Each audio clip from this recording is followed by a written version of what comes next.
Hello beautiful people, welcome back to my channel Yashika Mehta. स्वागत है एक बार फिर से आप सभी का मेरे यूट्यूब चैनल पर। And yes guys, I am here with a new subject that is science. Yes guys, after all आप सभी के डिमांड्स के बाद I am here with a new subject on my channel. अब हम लोग साइंस भी कवर करेंगे अपने चैनल पर।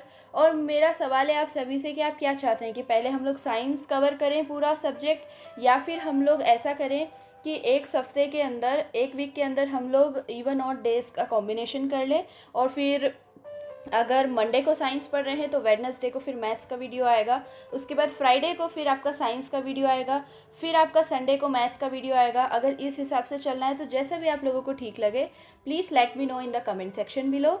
ओके।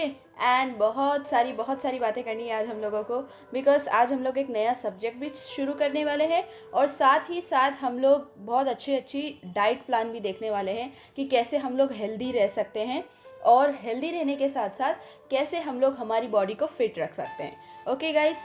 एंड इसके साथ साथ मैं आपको बता दूं कि ये वाला जो टॉपिक है जो आज हम कवर करने वाले हैं, that is vitamins, proteins and carbohydrates. ये आपको सभी क्लासेस के लिए बहुत इंपॉर्टेंट है।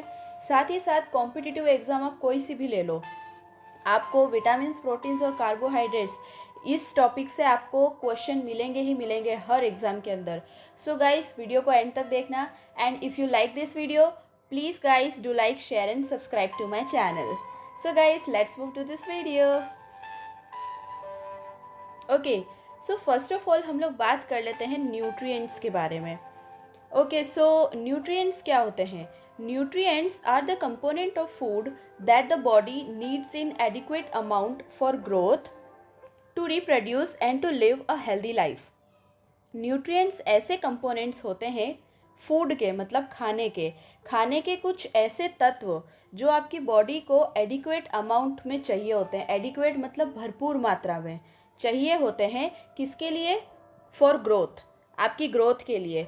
टू रिप्रोड्यूस, ताकि आपकी जनरेशन आगे बढ़े। ओके, उसके लिए। And to live a healthy life, और एक स्वस्थ जीवन जीने के लिए। ठीक है, तो न्यूट्रिएंट्स की ज़रूरत हमें क्यों होती है? ताकि हम खाने में जितने भी न्यूट्रिएंट्स है वो हमारी ग्रोथ के लिए भी रिस्पॉन्सिबल है, हमारी जनरेशन को आगे बढ़ाने के लिए भी रिस्पॉन्सिबल है रिप्रोडक्शन के द्वारा, और साथ ही साथ एक हेल्दी लाइफ जीने के लिए भी बहुत ज़रूरी है। सो गाइज, बात करते हैं हम न्यूट्रिएंट्स के टाइप्स की। न्यूट्रिएंट्स जो होते हैं वो टू टाइप्स के होते हैं। सबसे पहले होते हैं मैक्रो न्यूट्रिएंट्स, और फिर होते हैं माइक्रो न्यूट्रिएंट्स। क्लियर है? मैक्रो न्यूट्रिएंट्स क्या होते हैं और माइक्रो न्यूट्रिएंट्स क्या होते हैं, ये भी हम लोग देखने वाले हैं अभी। देखिए, एग्जाम में क्वेश्चन कुछ इस तरीके से बनता है कि आपको न्यूट्रिएंट्स तो पता है कि क्या होते हैं, लेकिन आपको इसके टाइप्स पता है कि नहीं। वो आपसे पूछेंगे कि मैक्रो न्यूट्रिएंट्स क्या होते हैं या माइक्रो न्यूट्रिएंट्स क्या होते हैं। एक डेफिनेशन आ जाएगी ऊपर, और फिर आपको उसमें ऑप्शंस में टिक करना रहेगा कि इनमें से ये डेफिनेशन किसकी है, मैक्रो न्यूट्रिएंट्स की है कि माइक्रो न्यूट्रिएंट्स की है। या फिर क्वेश्चन कुछ ऐसा बनेगा कि बताइए कि माइक्रो न्यूट्रिएंट्स क्या होते हैं या मैक्रो न्यूट्रिएंट्स क्या होते हैं। अंडरस्टूड? तो अब यहाँ पर हमको ये विषय नहीं रखना है कि हम हिंदी मीडियम के हैं या हम इंग्लिश मीडियम के हैं। जिस बच्चे को पढ़ना है ना, वो दोनों तरीके से पढ़ लेगा और अच्छे से पढ़ लेंगे। तो अभी अपन जो पढ़ रहे हैं सिर्फ आपको उस पर कॉन्सेंट्रेट करना है। मैं क्या पढ़ा रही हूँ? न्यूट्रिएंट्स पढ़ा रही हूँ। ठीक है, तो न्यूट्रिएंट्स क्या होते हैं ये हमने समझ लिया। उसके बाद हमने बात कर ली कि माइक्रो न्यूट्रिएंट्स क्या होते हैं, माइक्रो न्यूट्रिएंट्स क्या होते हैं। ठीक है, बात करते हैं हम इनकी डेफिनेशंस की। Macronutrients, macronutrients constitute the majority of an individual diet like proteins, carbohydrates, fats, etc. देखिए, मैक्रोन्यूट्रिएंट्स क्या होते हैं? मैक्रोन्यूट्रिएंट्स सबसे ज़्यादा एक इंडिविजुअल खाने में लेता है। इंडिविजुअल मतलब एक पर्सन अगर अपनी डाइट में सबसे ज़्यादा कोई चीज़ें लेता है, न्यूट्रिएंट्स लेता है, तो वो होते हैं मैक्रोन्यूट्रिएंट्स। सबसे ज़्यादा हमारे खाने में वही आता है, क्योंकि अधिकतर खाने में वही, उसी न्यूट्रिएंट्स की मात्रा ज़्यादा होती है। क्लियर है? जैसे आप लोग भी खाते होंगे, आजकल तो जंक फूड्स का बहुत ज़्यादा हो गया है। आपका नूडल्स हैं, मंचूरियन है, एंड सैंडविचेस हैं, इन सभी में सबसे ज़्यादा फ़ैट होता है। फ़ैट बहुत भर भर के होता है इनमें, इसलिए हमें ये फूड अवॉइड करना चाहिए। बहुत कम, कभी कभार खा लो तो ठीक है। वैसे आप लोग भी खाते होंगे। अभी लॉकडाउन की स्थिति है, इसलिए we are unable to find that type of food. Okay, let's come to a topic. Macronutrients क्या होते हैं? मैक्रो की बात करूँ, किसकी? मैक्रो, प्रोनाउंस सही करना, माइक्रो और मैक्रो दोनों अलग अलग है। मैक्रो अपन सबसे ज़्यादा डाइट में लेते हैं, जैसे कि प्रोटीन्स हो गए, कार्बोहाइड्रेट्स हो गए, फैट्स हो गए, ठीक है। तो प्रोटीन्स, कार्बोहाइड्रेट्स और फैट्स, ये 3 ऐसे न्यूट्रिएंट्स है जो आपको हर खाने में मिलेंगे। चाहे आप रोटी खा रहे हो, चावल खा रहे हो, कोई भी फूड आप खा रहे हो, उनमें ये 3 तत्व तो मिलेंगे ही मिलेंगे, ठीक है। वो बात अलग है कि अलग अलग स्पेशलिटी वाले फ्रूट्स होते हैं, उनकी अलग अलग स्पेशलिटी होती है, तो उनमें आपको ये चीज़ें कम मिलती है, उनमें नहीं मिलती है ये सारी चीज़ें, ठीक है। तो ये हो गई मैक्रो न्यूट्रिएंट्स की बात। अब अपन बात करते हैं माइक्रो न्यूट्रिएंट्स की। Micro nutrients are vitamins and trace minerals because the body requires them in a very small amounts. Micro nutrients क्या होते हैं? विटामिन्स होते हैं, ट्रेस मिनरल्स। देखिए विटामिन्स क्या क्या होते हैं आपको पता ही है, vitamin A, vitamin B, vitamin C, okay. जैसे कि इम्यूनिटी को बूस्ट करने के लिए हमें कौन सा विटामिन लेना चाहिए रोज़ खाने में? Vitamin C. और आंवला इसका सबसे अच्छा सोर्स है। आंवला हो गया, लेमन हो गया, आपके सिट्रिक फ्रूट्स हो गए। अच्छा, ये सिट्रिक फ्रूट्स क्या होते हैं? सिट्रिक फ्रूट्स क्या होते हैं? सिट्रिक फ्रूट्स आपके होते हैं ऐसे फ्रूट्स जो सबसे ज़्यादा खट्टे हों, जिनमें बहुत ज़्यादा विटामिन सी होता है ना, उन्हें हम सीक्रेट फ्रूट्स कहते हैं। क्लियर है? सिट्रिक फ्रूट्स कहेंगे हम उन्हें। अब आगे हम मूव करते हैं कि माइक्रो न्यूट्रिएंट्स। तो माइक्रो न्यूट्रिएंट्स की कमी की वजह से हमें बहुत सारी बीमारियां हो जाती है, लेकिन ये हमारी बॉडी को बहुत ही कम अमाउंट में चाहिए होता है, मतलब बहुत ही कम इसका रेशियो रहता है बॉडी में। जैसे कि विटामिन ए, विटामिन बी, ये सारी ऐसी चीज़ें हैं जो हमारी बॉडी को बहुत ही कम मात्रा में चाहिए होती है, लेकिन ज़रूरी होती है, असेंशियल होती है। और अधिकतर मतलब बहुत सारी बीमारियां सिर्फ और सिर्फ विटामिन की कमी से ही होती है। क्लियर है? तो आपको समझ आ गया है कि मैक्रो न्यूट्रिएंट्स क्या होते हैं और माइक्रो न्यूट्रिएंट्स क्या होते हैं। अगर मैं आपसे पूछूंगी कि अच्छा प्रोटीन्स, कार्बोहाइड्रेट्स और फैट्स काय में आते हैं, तो आप क्या बोलोगे? Macro nutrients. और माइक्रो न्यूट्रिएंट्स क्या होते हैं? मिनरल्स और विटामिन्स, ये काय में आते हैं? माइक्रो न्यूट्रिएंट्स में। सो आपसे ऑप्शंस में पूछा जा सकता है कि अच्छा बताओ कि विटामिन्स क्या, कौन से टाइप का न्यूट्रिएंट है, तो you should know the answer कि vitamins are micro nutrients. Clear है? यहाँ तक कोई डाउट तो नहीं है? चलिए हम आगे मूव करते हैं। अब अपन एक एक करके जो हमारा टॉपिक था, दैट इज़ विटामिन, प्रोटीन और कार्बोहाइड्रेट, इन तीनों पे हम मूव करेंगे। लेकिन यहाँ इस वीडियो में अपन सिर्फ प्रोटीन और कार्बोहाइड्रेट की बात करेंगे, क्योंकि विटामिन्स वाला जो है वो थोड़ा लेंदी टॉपिक है, वो अपन नेक्स्ट आने वाले वीडियो में कवर करेंगे, ठीक है। और एक बात और, आप सब लोग जो जो मैं यहाँ पर पढ़ा रही हूँ ये मोस्ट इम्पॉर्टेंट है। मतलब ये समझ लो कि मेरे पास इतना सारा मटेरियल है, तो उन सभी में से मैंने सबसे इम्पॉर्टेंट जो है वो आपको इस वीडियो में ला के दिया है। तो आप इसे नोट डाउन करो, स्क्रीनशॉट लो, जो आपकी इच्छा हो। लेकिन ये सबसे ज़्यादा इम्पॉर्टेंट और यूज़फुल कंटेंट है, ओके। कोई सी भी कॉम्पिटिटिव एग्ज़ाम दे रहे हो, सो क्लियरली ढंग से सुनना, नहीं समझ आए तो कमेंट सेक्शन में बोलना, ताकि मैं उसको वापस आपको रिपीट करूँ। Proteins are made up of carbon, oxygen, hydrogen and nitrogen. Most important, आपसे पूछेंगे कि प्रोटीन काय का बना होता है, तो carbon, oxygen, hydrogen and nitrogen. याद रखना कि प्रोटीन किन 4 चीज़ों का बना है? Carbon, oxygen, hydrogen and nitrogen. अब इसमें आपसे क्वेश्चन कैसा बनेगा? मान लीजिए कि आपको 4 ऑप्शन दे दिए, कार्बन, ऑक्सीजन, हाइड्रोजन और सल्फर, ये 4 ऑप्शन आपको दे दिए, और बोला कि इनमें से कौन सा प्रोटीन का कंपोनेंट नहीं है, तो आपको किस पे टिक करना है? सल्फर पे। ऐसे ही ये जस्ट एक एग्जांपल मैं आपको बता रही हूँ, ठीक है। इस टाइप से आपसे पूछा जा सकता है। फिर बात करते हैं अपन next. Daily requirement of protein for an adult is 50 to 60 gram, where as amount required for children is much larger than that for the adult.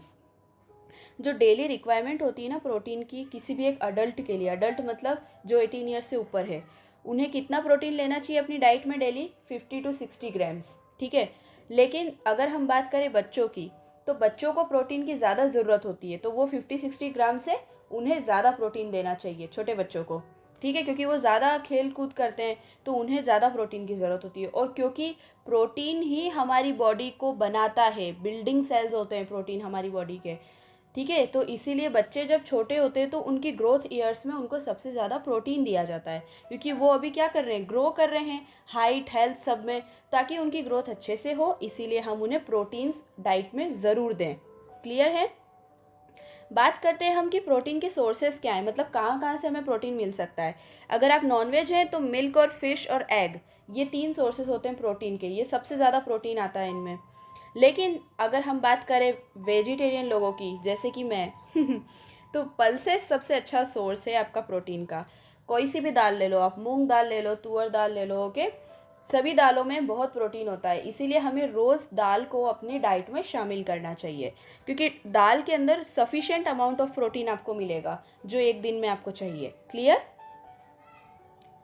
अब अपन बात करते हैं कि प्रोटीन की डिफिशियंसी से क्या होता है, मतलब अगर प्रोटीन की कमी हो जाती है तो उससे कौन सी बीमारी लग सकती है। क्वाशियोरकर और मैरिस्मस, ये हर एग्जाम में पूछा जाता है। कहीं का इतिहास उठाकर देख लो आप, कोई सी भी एग्ज़ाम का, हर एग्ज़ाम में आपको कहीं ना कहीं क्वाशियोकर और मेरिस्मस का नाम मिलेगा ही मिलेगा। ये ऐसी दो बीमारियां हैं जो प्रोटीन की कमी से होती है और ये अक्सर बच्चों में पाई जाती है। क्वाशियोकर और मेरिस्मस में होता क्या है आखिर। क्वाशियोकर में क्या होता है कि छोटे बच्चे जो रहते हैं उनका पेट ऐसे बाहर आ जाता है प्रोटीन की कमी की वजह से। पूरा शरीर कैसा हो जाता है, ड्राई हो जाता है, होठ आपके ड्राई हो जाएंगे। ठीक है, इस टाइप की जो भी चीज़ें हैं ये सभी क्वाशियोकर में और मैरिस्मस में देखी जाती है। छोटे बच्चों को होता है ये, जब उनकी डाइट अच्छे से उन्हें नहीं दी जाती है ना। जैसे आपने देखा होगा कि कभी भी अपन किसी भी कस्बे या इधर छोटी छोटी जो बस्तियां हैं उधर से कभी निकलते हैं तो कुछ ऐसे बच्चे होते हैं जिनका पेट बहुत बाहर होता है, लेकिन वो पूरे दुबले पतले होते हैं। पूरे वो थिन होंगे, पूरे पतले होंगे, लेकिन उनका पेट एकदम से बाहर आ हुआ रहता है। तो उसका मतलब क्या है कि वो बैलेंस डाइट ले रहे हैं, ऐसा नहीं है। खाना खाने से उनका पेट नहीं आया है, उनको एक बीमारी है जिसका नाम है क्वाशियोरकर, उस वजह से उनका जो है वो सिम्टम ये दिख रहा है। क्लियर है। और ये प्रोटीन की कमी की वजह से होता है। क्लियर है आपको। तो यहाँ अपन ने प्रोटीन में जितने पॉइंट पढ़े ये चारों के चारों बहुत इंपॉर्टेंट है कि protein is made up of carbon, oxygen, hydrogen and nitrogen. उसके बाद अगर डेली रिक्वायरमेंट की बात करें तो एक अडल्ट को कितना प्रोटीन चाहिए, 50 to 60 ग्राम। फिर अगर मैं बात करूं कि सोर्स क्या है प्रोटीन का, कहाँ से हमें प्रोटीन मिल सकता है, कौन से खाने से, तो pulses for veg persons and milk, fish, egg. अगर आप नॉन वेज है तो मिल्क, फिश और एग सोर्सेज हैं प्रोटीन के। द डिफिशियंसी ऑफ प्रोटीन्स में lead to diseases like kwashiorkor and marasmus. और इसकी डिफिशियंसी से जो दो बीमारियां होती है उसका नाम भी मैं आपको बता चुकी हूँ। क्लियर है। और अगर हम बात करें मिल्क की, तो मिल्क एक बहुत ही अच्छा सोर्स होता है। मिल्क के अंदर बहुत प्रोटीन होता है, मतलब ये कि मिल्क के अंदर आपको सभी मिलेगा, कार्बोहाइड्रेट्स, प्रोटीन्स, हर तरह का तत्व आपको मिल्क में मिलता है। इसीलिए हमें रोज़ मिल्क लेना ही चाहिए अपने पूरा डेली, एक 24 आवर्स में आपको एक ग्लास मिल्क तो रोज़ पीना ही चाहिए। क्लियर है। चलिए, एक और पॉइंट इसमें रह गया है अपना, blood contains proteins for blood clotting antibodies. देख रहे हैं आप, अभी कोविड में सबसे ज़्यादा हमें किस चीज़ की ज़रूरत है, एंटीबॉडीज़ की ज़रूरत है। तो एंटीबॉडीज़ को बढ़ाने के लिए प्रोटीन बॉडी में होना बहुत ज़रूरी है, और ये ब्लड क्लॉटिंग के लिए भी रिस्पॉन्सिबल है। हिंदी में हम कहते हैं रक्त का थक्का जमना। जैसे आपको कभी चोट लग जाती है, खून आ जाता है ना, उसके ऊपर जो वो परत नहीं जम जाती है थोड़ी सी मेहरून मेहरून कलर की, है ना, जिसे हमें ऐसे खुरेदने का मन करता है। जब हम छोटे होते हैं तो हम उसको ऐसे खुरेदने की कोशिश करते हैं ना, तो उसी को हम कहते हैं रक्त का थक्का, दैट इज ब्लड क्लोटिंग। ठीक है। तो अगर आपकी बॉडी में ब्लड प्रोटीन अच्छा है तो वो ब्लड क्लोटिंग जमेगा, क्योंकि वो क्यों हो रहा है, वो आगे ब्लड बाहर ना निकले उसको रोकने के लिए बॉडी अपने आप उसके ऊपर परत लगा लेती है, जिसे हम कहते हैं ब्लड क्लॉटिंग। और एंटीबॉडीज़ अगर आपको बढ़ानी है शरीर में तो आप मिल्क के अंदर थोड़ा सा टर्मरिक डालिए, बिकॉज टर्मरिक मतलब हल्दी एक बहुत ही अच्छा सोर्स है एंटीबॉडीज़ का। आपकी बॉडी में वो नेचुरल तरीके से एंटीबॉडी बनाता है, और साथ में जितने भी बॉडी के विकार हैं, मतलब अंदर से पूरी तरह से प्योर करता है बॉडी को, टर्मरिक, दैट इज़ हल्दी। क्लियर है। तो हमने यहाँ पर प्रोटीन की बात कर ली, इसमें हमने बहुत सारी हेल्दी चीज़ें भी सीखी, और साथ में हमारे एग्जाम पर्पज़ से भी हमने इसे पढ़ लिया। अब प्रोटीन से रिलेटेड इससे बाहर कोई प्रश्न अगर आता है तो let me know in the comment section, हम उसे भी समझाएंगे आपको। क्लियर है। वैसे तो नहीं आएगा, because these are the most important things जो हर एग्जाम में पूछते हैं। बात करते हैं हम कार्बोहाइड्रेट्स की। अच्छा, कार्बोहाइड्रेट्स क्या होते हैं। Carbohydrates are components of carbon, hydrogen, oxygen. अगर आप कार्बोहाइड्रेट्स को ध्यान से देखेंगे तो आपको यहीं पर छुपा मिलेगा, CAR for carbon, hydra for hydrogen, and O for oxygen. Clear है? तो कार्बोहाइड्रेट्स, तो कार्बोहाइड्रेट्स में क्या क्या होता है, कंपोनेंट क्या है इसके, कार्बन, हाइड्रोजन एंड ऑक्सीजन, इन तीनों से मिलके बना है ये। अच्छा, अपना प्रोटीन किससे मिलके बना था, carbon, oxygen, nitrogen and hydrogen. और कार्बोहाइड्रेट किससे मिलके बना है, carbon, hydrogen and oxygen. Clear है? चलिए नेक्स्ट पॉइंट अपन इसमें देखते हैं। ओह सॉरी, क्या हो रहा है। अगर हम यहाँ बात करें कार्बोहाइड्रेट्स की, तो they can be classified as monosaccharide. अब आप सोच रहे होंगे ये मोनोसेकेराइड क्या होता है। मोनोसेकेराइड हमारी बॉडी के अंदर ही होता है।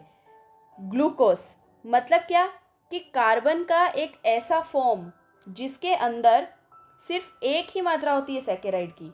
ठीक है, मतलब ये डिवाइडेड है।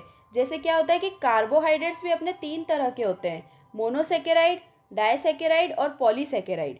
ठीक है, अब अगर हम बात करें कि ये तीनों क्या होते हैं, देखिए अगर अपन बात करें इन तीनों की, तो यहाँ पर आपको ज़्यादा डीप में जाने की ज़रूरत नहीं है। अगर आप केमिस्ट्री के स्टूडेंट हैं तो आप समझ जाएंगे कि मोनोसेकेराइड, डाइसेकेराइड और पॉलीसेकेराइड क्या होता है। लेकिन अगर आप अभी केमिस्ट्री के स्टूडेंट नहीं हैं, या फिर अगर आप किसी अदर फील्ड से बिलोंग करते हैं, तो आपको बस इतना जान लेना काफ़ी है कि मोनोसेकेराइड, डाइसेकेराइड और पॉलीसेकेराइड सिंपलेस्ट शुगर होती है। ये शुगर का एक फॉर्म है। ठीक है, सिर्फ आपको ये ध्यान रखना है कि ये शुगर का एक फॉर्म होता है। अगर मैं बात करूँ तो आप इसको ऐसे याद रखना कि कार्बोहाइड्रेट 3 टाइप के होते हैं, मोनोसेकेराइड, डाइसेकेराइड और पॉलीसेकेराइड। और डाइसेकेराइड को अपन ओलिगोसेकेराइड भी कहते हैं, ये याद रखना। डाइसेकेराइड को क्या कहते हैं, ओलिगोसेकेराइड भी कहते हैं। तो कंफ्यूज मत होना। क्वेश्चन ऐसा बनेगा, आपसे पूछेंगे कि मोनोसेकेराइड इनमें से कौन सा है, ग्लूकोज, सुक्रोज, सेल्यूलोज या माल्टोज, तो आपको ग्लूकोज पे टिक करना है। ठीक है, तो याद रखना कि मोनोसेकेराइड ग्लूकोज, डाइसेकेराइड क्या होता है, सुक्रोज, लैक्टोज एंड माल्टोज, और पॉलीसेकेराइड ग्लाइकोजन, स्टार्च और सेल्यूलोज। ठीक है, अब ये क्या है, ये ग्लाइकोजन और ये सब, ये क्या है अभी बताती हूँ। देखो, मोनोसेकेराइड ग्लूकोज मतलब सिंपलेस्ट फॉर्म शुगर का, जिसमें सिर्फ एक ही सेकेराइड मौजूद है, मतलब सिर्फ एक ही शुगर का फॉर्म मौजूद है, उसे ग्लूकोज कहेंगे। डाइसेकेराइड मतलब जिसमें 2 शुगर के फॉर्म मौजूद है, उन्हें डाइसेकेराइड कहेंगे।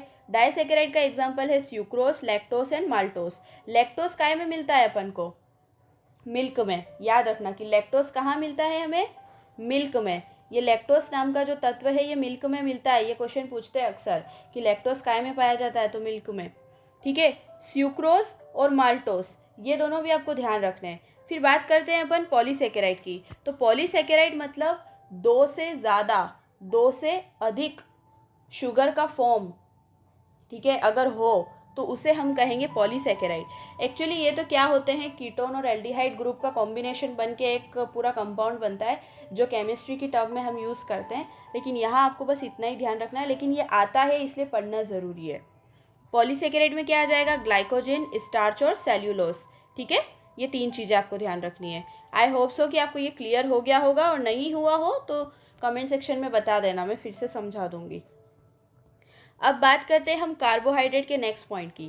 Carbohydrates when consumed in more quantity is stored in the body in the form of fat, and this process is known as lipogenesis. This is most important. Carbohydrate जब अपन ज़्यादा ले लेते हैं ना, जैसे क्या होता है कि जो पतले लोग होते हैं उनकी नहीं बात कर रही हूँ, जो फैट लोग होते हैं, मतलब थोड़े से मोटे लोग होते हैं, उनकी बॉडी में वो फैट आता कहाँ से है, वो उनकी बॉडी के अंदर जब हम एक्स्ट्रा खाना खाते हैं ना, जब हम अपनी बॉडी को मोर क्वांटिटी ऑफ फूड देते हैं, तो हमारी बॉडी क्या करती है कि उस फूड को स्टोर कर लेती है एनर्जी के फॉर्म में। हमारी बॉडी के मसल्स में, हमारे पेट में, वहाँ सब जगह क्या होता है कि वो फूड जो होता है वो स्टोर हो जाता है। और वो स्टोर्ड फूड कब काम आता है पता है, जब मान लीजिए अपन बहुत देर से भूखे हैं, अपन खाना नहीं खा रहे, तो फिर बॉडी क्या करती है कि वो स्टोर्ड फूड जो होता है उस फैट को कंज्यूम करना शुरू करती है। मतलब कि ये कि बॉडी हमारी जो होती है वो सब कुछ स्टोर करके रखती है, ताकि आगे जाके जब भी आपको कुछ भी ऐसी दिक्कत हो कि खाने में थोड़ा सा ऊपर नीचे हो जाए, या तो आप थोड़ा लेट खा पा रहे हैं या किसी वजह से आप लेट हो गए, तो फिर बॉडी उस एक्स्ट्रा फैट को कंज्यूम करती है। कंज्यूम करना मतलब लेती है। क्लियर है? और ये जो पूरी प्रोसेस होती है इसको हम कहते हैं लिपोजेनेसिस। ये बहुत ही इंपॉर्टेंट टर्म है, ये याद रखना, ये एग्जाम में पूछते हैं कि लिपोजेनेसिस क्या होता है। तो कार्बोहाइड्रेट्स, एक्स्ट्रा कार्बोहाइड्रेट जब भी बॉडी फैट के रूप में आपके मसल्स में जमा हो जाता है तो वो बॉडी काम आने के वक्त, जब भी उस खाने का काम आया, तब वो एनर्जी को यूज़ करती है बॉडी, और इसी प्रोसेस को हम लिपोजेनेसिस कहते हैं। Next is excess of glucose stored in muscles and liver as glycogen and this process is known as glycogenesis। देखो, अगर फैट स्टोर्ड है तो वो लिपोजेनेसिस होगा, कंफ्यूज मत होना। बात कार्बोहाइड्रेट की कर रहे हैं, लेकिन कार्बोहाइड्रेट किसके फॉर्म में आ गया, फैट के फॉर्म में, और फैट के फॉर्म में बनने के बाद ही वो स्टोर हो सकता है, और इस पूरी क्रिया को लिपोजेनेसिस कहेंगे। लेकिन अगर आपकी बॉडी में ग्लूकोज ज़्यादा है तो ग्लूकोज ज़्यादा होने की वजह से वो मसल्स और लीवर में जम जाता है।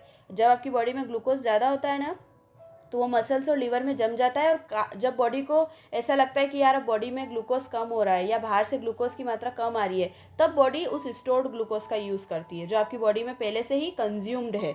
जैसे अपन क्या करते हैं, हमारे घर में स्टोर रूम होता है ना, हमको कभी भी कोई भी जैसे नमक चाहिए, गेहूँ चाहिए, तो अपन स्टोर रूम में जाते हैं, निकाल के ले आते हैं। वो हमारा मतलब संरक्षित किया हुआ धान होता है घर का, जिसको हम काम आने पर निकालते हैं। ऐसे ही बॉडी भी, हमारे बॉडी क्या करती है, हमारे शरीर में फैट के रूप में स्टोर करके रखती है एनर्जी को, फिर वो काम आने पर यूज़ लेती है। ठीक है, अगर फैट स्टोर है तो उस प्रोसेस को लिपोजेनेसिस कहेंगे, ग्लूकोज स्टोर्ड है तो उस प्रोसेस को ग्लाइकोजेनेसिस कहेंगे। ठीक है, अब डेली एक अडल्ट को कितना लेना चाहिए, 500 ग्राम लेना चाहिए कार्बोहाइड्रेट। डेली अडल्ट को कितना कार्बोहाइड्रेट लेना चाहिए, 500 ग्राम। ठीक है, daily an adult have to take 500 gram, या थोड़ा सा मिस्टेक हो गया है, देख लेना। Daily an adult have to take 500 gram of carbohydrates. I hope so कि आपको प्रोटीन और कार्बोहाइड्रेट अच्छे से क्लियर हो गए होंगे। विटामिन की बात हम लोग नेक्स्ट वीडियो में करेंगे। सो गाइस, कैसा लगा आपको मेरा साइंस का पहला वीडियो? एंड अगर आप अभी तक देख रहे हैं तो thank you so much for watching this video. I hope you like this video. Please guys do like, share and subscribe to my YouTube channel for the latest updates, and guys meet you in the next video.